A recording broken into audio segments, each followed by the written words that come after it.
Hardships here. When I first come here, this place was, well, it looked awful. Every one of the people that I knew from my congregation, they were hanging out of their clothes. It had not been easy. There was not a goodly supply of food here for about 3 years. Some folk that I know in my congregation, and many of the people with me, fell to a week when we first came here. I mean, we didn't even really recognise it. We thought English settlement until started talking. And so, I mean, that was hard to see. And certainly, every year here, there's been one hardship or another, be it financial or physical, or, you know, it's not an easy place to live. But it gets easier with time. How's the weather been? It's changeable as ever here. I mean, this is the sort of place where the forest here, do you live in a place that's wooded? I do. Yeah?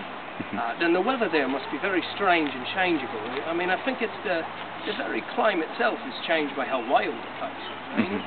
I mean, you look at England, it's so temperate and mild, being that, of course, it's been cleared, cultivated. You know, everything has been properly made artificial by man. But now you come here, and of course everything is wild. It's wooded to the brink of the sea. There's trees here that 5 men couldn't reach their arms around. I mean, and it's wooded. You know, there's the old joke, how far do you go in a forest before you're walking out? Halfway. But there ain't no halfway here. It just keeps going. And so, I mean, this place, weather is different every day. It's colder here in the winter than it ever is in England. And it's warmer here in the summer, just the same. But I mean, that don't mean in the middle of the summer that you ain't going to get a day like this. Yeah. Do you have any fears for the future of your colony? I mean, I say I fear nothing but God, but I have some apprehensions about the financial surety of this place. I mean, there ain't a lot of people that are cleaving to us all that faithfully in England that are part of our company. And there's a lot of faction in the people that sent us here. And there's a lot of this faction with people here is to remind us to whether we should be paying so much for the painting here. But I mean, if we don't, there's no surety that we'll be here.